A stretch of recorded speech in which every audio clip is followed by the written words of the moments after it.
Good morning, good afternoon, good evening, and good night, ladies and gentlemen, and all in between, and welcome back to the life and suffering of Sir Brante, the Inquisitor path.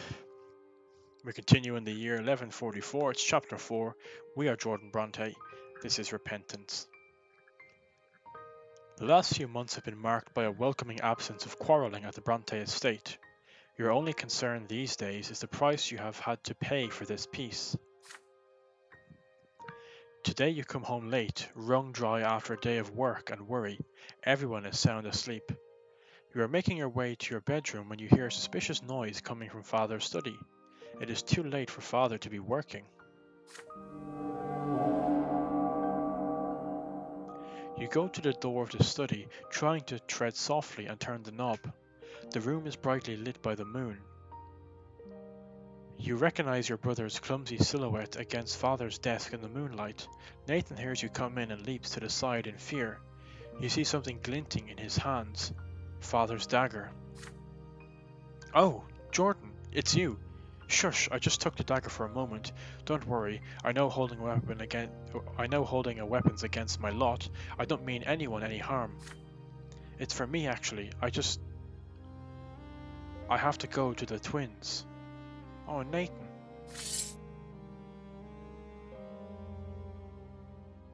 Your younger brother clumsily turns the dagger around, holding it against his own body. You try to remain still. Nathan wants to take one of his own lives? But why? I'm not even sure how to say it, brother. I just can't find a place in this world. I'm always an outsider, always a waste of space. Isn't there some place for me in the Twins' design? I can't stop thinking about it. Oh, Nathan. I've been trying to understand them for so long. How am I supposed to live in their world? What's my place in their great plan? But I've only made things worse. I meddled with the Markian sect, defied and rejected my lot, indulged in vice, but I found nothing there. The old faith, the new faith, Father Mark's heresy, they gave me all sorts of answers, but none of them worked. There's nothing else left for me now. I've got to go see the twins myself and ask them. I know I'm an affront to their plan just because I'm alive, but I repent. I'll pray for their forgiveness. But the twins never forgive you, tell Nathan softly. They never have, and they never will. You will be judged in the hereafter for every false step you take. Your younger brother sighs heavily. I know. Mother taught us that all our lives, but I still have to try. There's no other way. One of my lives isn't too big a price if it works. I can't find any use for them anyway. See you soon, brother. Hope it'll be different when I come back. Oh my god. I can't call Mother 'cause she's dead. But I'll probably lose a life if I try and protect him. A cloud passes over the moon. Father's study grows dark, illuminated only by the shining light of the distant pillar. Nathan's body contorts awkwardly. He raises the dagger, aiming it at his own heart. Oh, Jesus. If I don't stop Nathan, I'll get a theology +1. Willpower will go down, interestingly. I would have thought it went up because I don't act. But if I protect him, theology goes up, manipulation goes up. Nathan becomes consumed by despair and our relationship goes down. And if Mother was alive, it would have been plus unity, plus willpower, plus manipulation, and plus eloquence. But unfortunately, we don't have that. We let our mother die because we didn't have unity +8, or 8 or plus. I have to let Nathan do it. I mean, if I do this, he'll be consumed by despair, but if I do this, he'll be hopeful. And it's what he wants to do. Your younger brother has his reasons for taking one of his own lives. He's an adult now. He has to make his own decisions and find his own way in the world. And if this is what he wants to do, I can't be the one to stop him. You take a step back. The life that Nathan is about to take belongs to him. He is free to do with it as he pleases. May he finally find an end to his desperate search for meaning.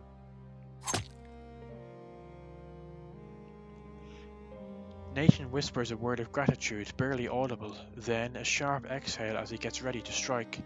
His hands guide the dagger awkwardly through the air and into his chest. The sharp tip reluctantly sinks into his flesh.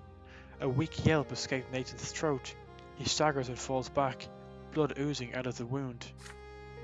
Moments pass, and Nathan's body dissipates as his mortal frame dissolves. He is departed to commune with the twins. What awaits him in the hereafter? You pick up Father's dagger, carefully wipe it clean, and put it in the drawer of his desk where it belongs. When the skies begin to grow bright before the dawn, you go to your family crypt to welcome your brother back. Nathan is already there, lying atop the granite slab. Even made anew, his naked body is still as thin, awkward, and feeble. He suddenly stands when he hears your footsteps. His eyes are shining with otherworldly light. I spoke to them, brother. I dared to address them as my soul rose up. I begged the twins for forgiveness, and they heard me. They did. And the elder, he reached out to me. He wanted to respond to me. I know he did, but the younger sword stopped us. It cut the bond between us, and I fell. But I saw compassion in the elder's eyes as I fell, and he followed me. He shall descend to the lands again. He shall witness our suffering and bring his mercy, and then the world will change at last. Your younger brother shivers, almost convulsing with cold. You wrap him in a back cloak. Together you return home before sunrise. No one in your family ever learns of Nathan's lesser death. And he's hopeful. Nathan found new purpose in faithful service to the twins, and we've got max affection. Nathan stops wasting time in taverns with suspicious characters. He spends every day in ardent prayer. Again and again his quiet voice speaks of the elder's coming return. The family watches the drastic change in their wayward son with great surprise. Oh, if only our mother was alive to see this. Willpower's gone down and we're exhausted, which is bad. And theology is already max. I made a big mistake early on sacrificing some decisions for theology because we've never needed it to be anywhere close to 20 for any decisions. And we've already got, I think this is the second or third time where we've maxed it out again. So playing this again, I would take more time and choose more reputation and unity options than theology. I also thought I'd get a achievement, but I didn't.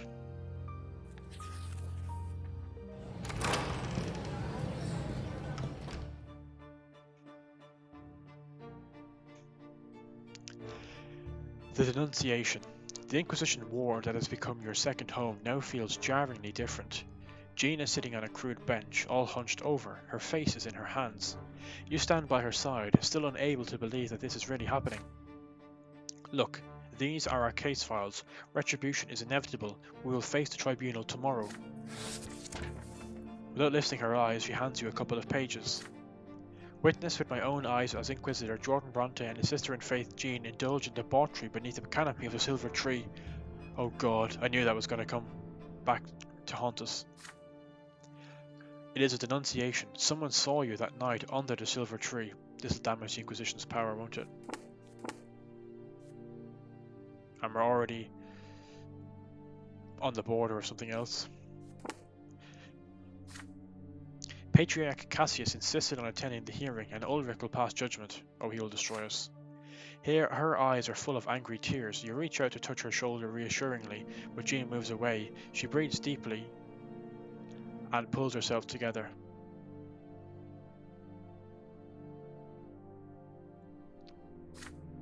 Answer him honestly. The younger will be watching over us. Lying is out of question. Should you acknowledge your guilt, or is there a way to escape punishment? Oh, I can't ask him because I don't have the willpower. Shit! Irritating reputation though. We will tell the truth, which brings down the Inquisition's power, which puts us on the order of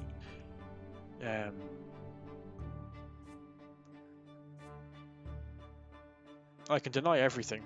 No, I have to tell the truth, as much as I hate it, but my character is a believer. There are only a handful of people in the courtroom. They are all priests from various Anizotte churches. You stand before Patriarch Cassius and Inquisitor Ulrich. The Inquisitor's gaze is full of disappointment. The Patriarch, on the contrary, has a triumphant smile on his face. The image of the younger gazes at you sternly from the icon beyond them. Let the tribunal begin. This shouldn't take long. Brother Jordan and Sister Jean, you stand accused of engaging in a deprived carnal liaison with one another. Under the silver tree, no less. What sacrilege! The priests exchange whispers. You feel the blood pounding in your temples. It is so, Patriarch. Still, this denunciation might well be an attempt to tarnish our order and nothing more, a slander concocted by someone who harbours a grudge against the Inquisition. Brother Jordan, beneath the gaze of the younger, tell us your brethren and mentors in faith what really happened. It is hard to keep calm. You imagine that they are not here. Ulrich, Cassius, the other priests, not even Jean is here. You look into the face of the younger and start relating everything to him, the whole truth. As bitter as your shame is, you are indeed guilty and penance must be done. Yes, you sinned. You yielded to the feelings that overcame you. You deeply regret the incident, but it was the will of the twins that led you to it, and neither you nor Jean could resist it beneath the silver tree. It happened but once. It never happened again, and it could never happen again. The room is silent. Cassius watches you intently, then lowers his gaze, concealing a grin. Inquisitor Ulrich's nostrils flare angrily. What have you about you, Sister Jean? What have you to say? Jean also speaks only to the image of the younger. She stands tall, very strained, her voice completely devoid of emotion. It happened just as Inquisitor Jordan said. I have nothing to add to his statement. I assume we will have to accept our punishment for this misdeed. We have heard enough, Inquisitor Ulrich. What sentence will be sufficient for these sinners? Ulrich remains silent for a moment. In the name of the younger, I assign you the following penance. You will be imprisoned. You will each spend 3 months in solitary prayer. Your only companions will be the twins. The Patriarch nods approvingly. You leave the courtroom feeling exhausted. The sacred conclave is right about the corner. Do you think Patriarch Cassius could be the one behind this denunciation? Does it matter? The younger's retribution is inevitable. It makes no difference who carries out the punishment. Which is true. I'm annoyed we brought that down, but anyway.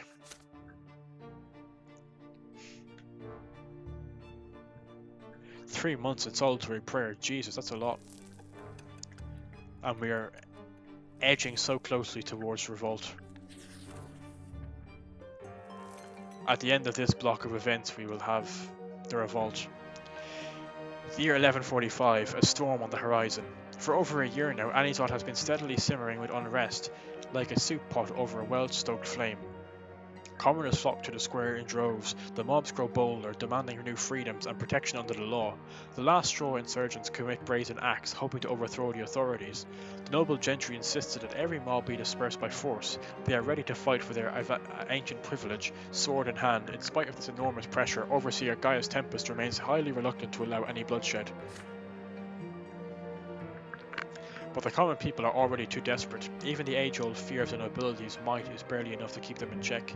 More and more people are rejecting the lots and converting to the new faith, not to mention other, stranger, more esoteric teachings and beliefs.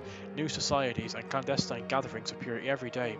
Printed pamphlets litter the streets, yet no one is rushing to subdue the citizens or punish the city, for now. Father Leonard has transformed the Temple of the Silver Tree into a new believer stronghold. He is no longer afraid to break the brand and preaching the new faith. His sermons now openly challenge the old faith. It seems the Church of the Twins is unable to recognize its great mistake. The lots must be abandoned as relics of the past. The Twins granted everyone the freedom to choose their own path in this world, and I will not stop until this freedom is recognized throughout the Empire. The next Patriarch of Margland must be chosen by the parish, not the clergy. This is the will of the twins, and it must be ours as well. Leonard intends to amend the old order of the Church and become Patriarch. His opponents, however, are beset by internal struggle and strife.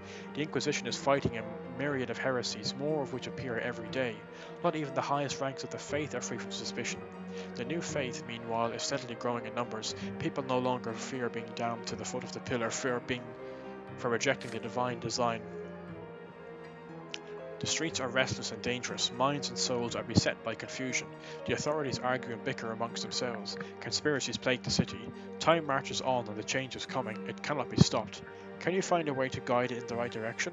The weight of a new age now rests upon your shoulders. And the Church has swung completely to the new faith, and actually it's not far off the fall of the old faith. Which is good for us because we're playing a new faith character, so I'm happy with that. But, this game has not turned out like I had hoped at all. All of my plans have been scuppered. To save Mother. To ennobled by the sword. To be favoured by the Overseer didn't happen either. But hopefully it will again in the future. If I play this game a lot more and figure out how to do it, I'll record a perfect playthrough, as it were. Although I'd say it's a very difficult one to achieve. So our first real event this year a family matter. For over a year now, Anizotte has been slowly simmering with unrest.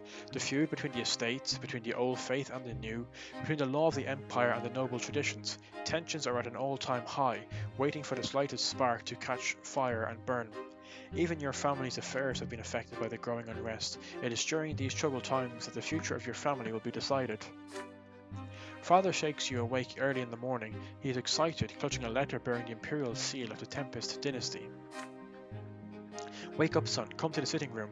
A letter has come from Overseer Gaius Tempest. He gingerly breaks the seal and unfolds dismissive. To the Honourable Brante family, I, Gaius of the Tempest dynasty, Overseer of the province of Markle, have given due consideration to your petition to your bloodline ennobled by the sword. You are expected in 1 week at Castle Enrlee as all petitions are before the sword, where you shall hear my decision first hand.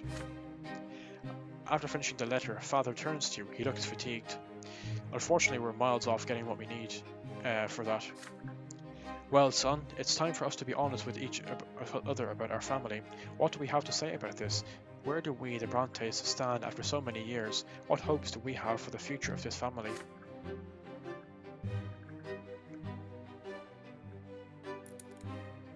Oh, I've only got one option.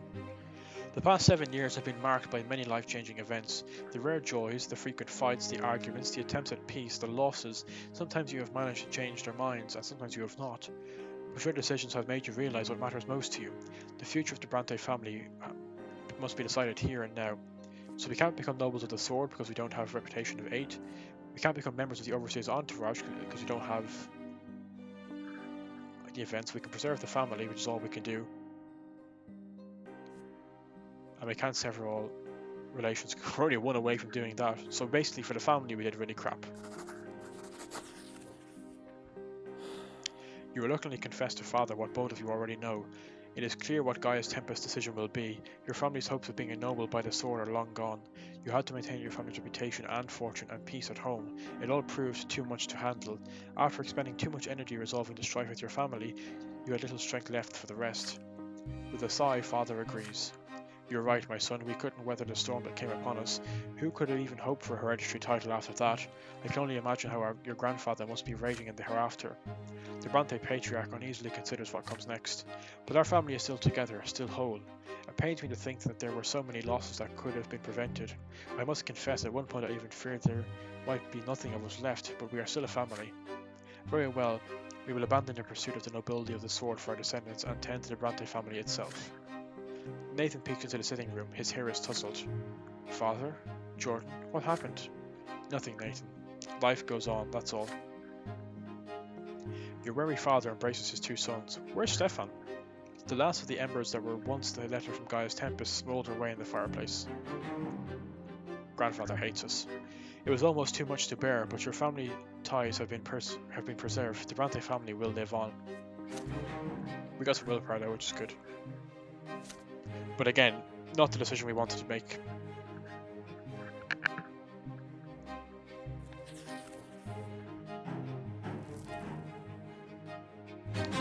The Heretic. Because Inquisition's power is less than 10 and I didn't die by Father Ulrich's hands. Or Father Ulrich didn't die by my hands. The Heretic. You've not seen Jean for days. Neither of you had the courage to speak to the other since the tribunal. She has often been absent from the Inquisition ward lately, which is alarming given that mere days remain before the sacred conclave. You go to a small chapel early in the morning. Inquisitor Ulrich is waiting for you there to discuss the upcoming trial of Patriarch Cassius. You barely have time to greet each other before you hear the heavy footsteps of armed men outside. Oh, I hate this music. The door flings open and Jean enters the chapel accompanied by champions of faith. She is holding a scroll bearing the seal of the Grand Inquisitor.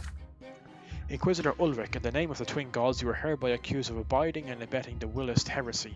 Like all Willists, you have corrupted our faith and attempted to liken yourself to the gods. You are to appear before the sacred tribunal at once. Follow me. Oh my god. For a second I thought they were going to get us. You step back from the Inquisitor. Ulrich raises an eyebrow in disdain. How dare you command me? I abide by the will of the twins and none other. Yield, Ulrich. They must have some evidence if the Champions of Faith are taking him out. The Champions of Faith draw their weapons and take a step further. Ulrich's voice fills the chapel. He does not yell, but the sound knocks everyone off balance. I am will. I am power. I know no obstacles, no restraints. Back away.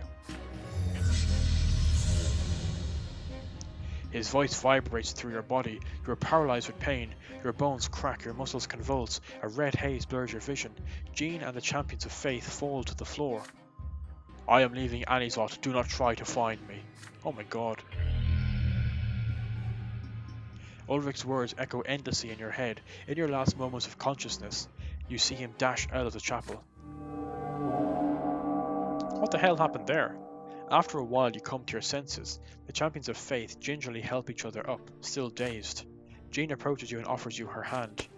I'm sorry for keeping this a secret from you. I suspected from the beginning that something was wrong with Ulrich, but I only recently found out about the teaching of the Willists, and then it all made sense. I spent the last few days gathering evidence.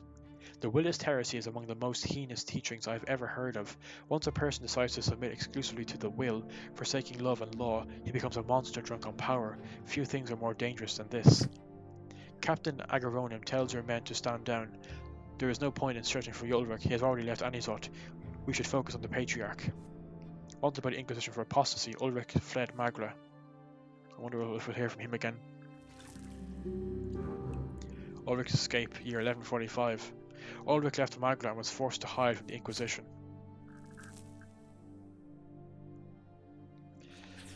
Oh, this chapter is just going crazy, so I can imagine the next one's going to be mad. The Day of Wrath. We have the tolerance of faith and the right to defend the faith. The Sacred Conclave, perhaps? Day of Wrath. Freedom. So intoxicating, so easily sliding into lawlessness. The desire for freedom infiltrates minds and hearts like a poison, leading people to commit monstrous crimes. Freedom is like fire. In untrained hands, it can burn down everything. Down with the Patriarch and his watchdogs. Death to the old believers. Avenge the blood of our brothers. The militant forces of the new believers have gathered strength. Now that they are strong, they have directed their anger at those they see as their enemies. Desire for revenge, rage, and the exhilaration of lawlessness fills the hearts of those who, until recently, lived in fear and knew no freedom. Enraged and drunk on power, they barge into the temples of the old faith, knowing neither lot nor law. The new believers march through the city and ransack its temples. Blood is shed. On that day, many old believers suffer a lesser or true death in the house of gods, and there is no mercy for them. Religious riot. Wow, +3. God. So even if that was at 7, you'd go straight to religious riots.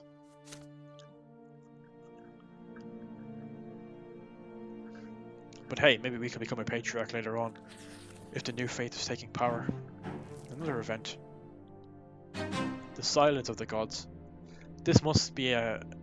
You'd have to get this event. Because of the last event, and you get +3, you'd always have tolerance of faith +8, so... And right to defend the faith, I guess, so... What happens next? It is a rainy day. Sorry, it is a rainy night.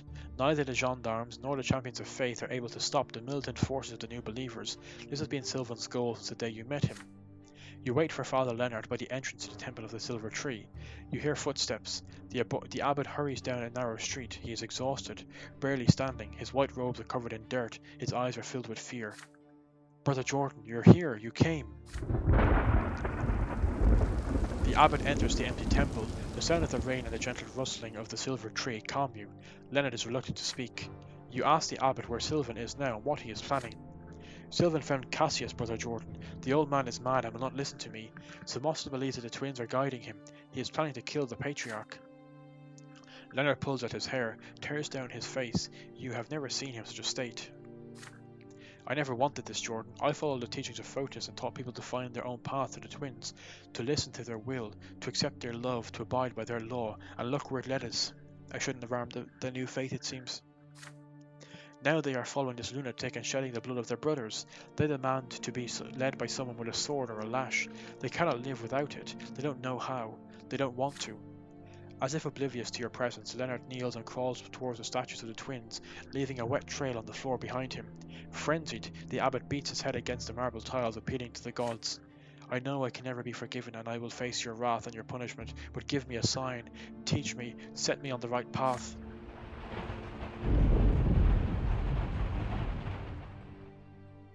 Oh no.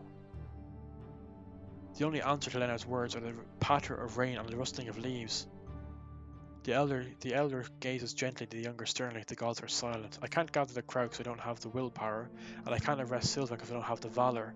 I can't stop the fanatics. Oh Christ. God. My gameplay has just gone from bad to worse, and my decisions have gone from bad to worse.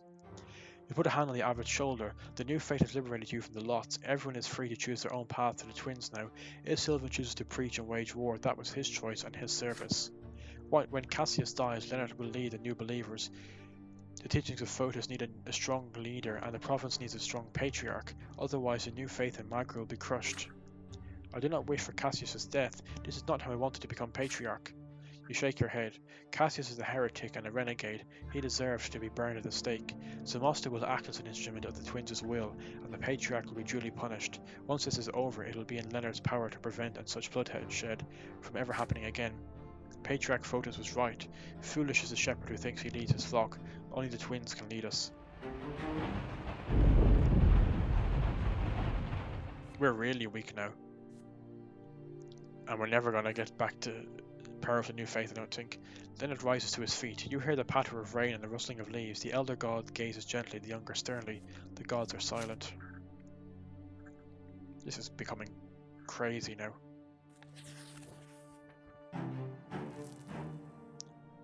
The flame of the new faith. Everything is wrapping up now for the end of this chapter. This will be our last event for this video. The flame of the new faith. All the new believers of Anizotte have taken to the streets today. An immense torrent of people floods the square by the silver tree, where the acolytes of Sylvan Zamosta have summoned them. They are furious, they feel their power and they crave vengeance. You rush to the square as well. On every corner you see brawls and fights, traces of blood, shattered windows, overturned carriages. The new faith is asserting its dominance over the old. You keep running, there is no time. Neither champions of faith nor inquisitors are by your side. What has become of them? Could they already be in the square, or are they defending the ward against the crazed new believers? A pyre is ready in the middle of the square. Amidst a pile of wood soaked in oil, Patriarch Cassius is chained to the stake. Oh my god. He has been beaten mercilessly and his clothes are in rags. He is barely conscious. Commoners armed with axes surround him, preventing anyone from approaching. Only old Zamosta circles the Patriarch, jabbing his fists with the air. Everyone is listening to his hoarse cries, spellbound. We see before us the false Patriarch Cassius, a heretic who has denounced the gods. He has persecuted the followers of Photis for years. He has forced his parishioners to shed blood in the name of the old faith, but he has no faith of his own, neither in the lots nor the twins themselves. So today the faithful will hold a trial for this heretic, and he will be justly punished for his falsehoods and crimes. The gods have granted us the right to purge this land of sin and choose a new shepherd for our flock. I mean, it sounds like Sylvan could become the new patriarch and not Leonard. The crowd begins to shout, "Kill the apostate, burn him at the stake, in the name of the new faith and the twins." Suddenly the people fall silent again. You hear the brisk tapping of a staff against the cobblestones. Father Leonard walks up to the stake. The axe-wielding men make way and let him approach. "Why, Sylvan, do not spill his blood. We can resolve this peacefully." Zamosta's face is twisted with rage. "Peace is worthless unless it is defended with arms, Leonard. We must fight for our faith, or we will be slaughtered in our temples, just as we were on that tragic night." "I will not be a patriarch whose path to office is paved with human bones, Sylvan. I will not let you murder him." "This is not murder, Leonard. This is a court of justice, a court of all the faithful, and twins will whisper in my ear that they approve of this trial." Leonard takes a step toward the stake, but Zamosta pushes him aside with a strong hand. The abbot falls to the ground. The armed men block his path to the stake. Sylvan picks up a flaming torch. "Tomorrow, on the day of the sacred conclave, we will elect our patriarch, the man who will lead us to the twins. But today, before the eyes of the twins, we will execute Cassius the heretic. Brothers and sisters, is this your will?"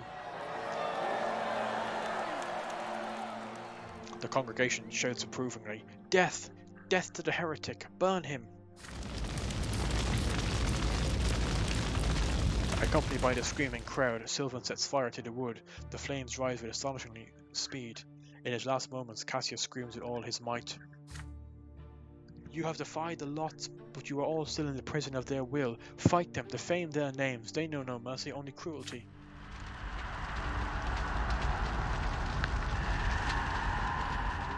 The shouts of the crowd drown out his cries. The back rows are pressing against those in front, drunk with the absence of restrictions. The people want to watch the patriarch die. You hear the clattering of hooves echo from nearby streets. Get him! One after another, squads of armor-clad horsemen arrive in the square. You see the banners of the noble houses flying above their heads. They are followed by the champions of faith. The noble militia and the Inquisition have come to put an end to the tyranny of the new believers. Our lot is to fight. Do not yield, brothers and sisters. A white flash. Sylvan's voice is cut short. In the spot where he stood only moments ago, the figure Jean now towers. There is a stampede. People scream in fear and desperation. Blades clink, horses neigh. The base of the silver tree becomes a battlefield. You cannot tell how long it all lasts. Silence. The square is empty. The bodies dissolve into shimmering mists. The light garments of the new believers remain on the cobblestones, slowly soaking in pools of blood. The silver tree sheds its leaves over them. The body of Patriarch Cassius slowly burns itself out. Father Leonard kneels by the side of his enemy's execution. This is not what I had wanted. Cassius, not like this. The heretic will face the judgment of the twins and eternal torment at the foot of the shining pillar. The old man left this world to face the twins' judgment. So the new faith is in strength, and we're one away from the fall of the old faith. We're now in discontent and very close to unrest. Magra has fallen close to a barren land, and the commoners are in power. The new believers zealots exact vigilant justice against the enemies of their doctrine.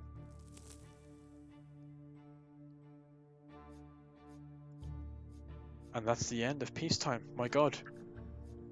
Peaceful years are over. The storm of revolt is brewing in Anizotte. Tomorrow will be the day when you will reap the harvest of all your deeds during these 8 years. Wow. We didn't get anything in the family outcomes. And a few occupation.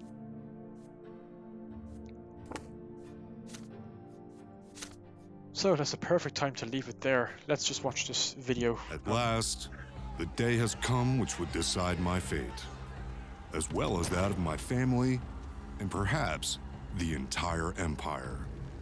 The day of the revolt.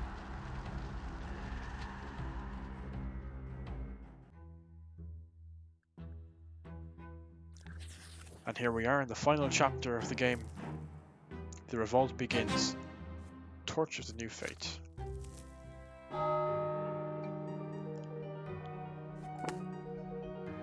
Now we've got a few options here. The city is defended, peace with the overseer, the surrender of the revolt is defeated, the legion is defeated, the Anizotte massacre, dark times, true death, families in the city has been perished, has fled, is saved. Escape from the city, leading the revolt, defender of the empire, the rebel. So much to come in this next chapter. So thank you for watching with me, and I will see you all in the next video. Take care and have a nice day.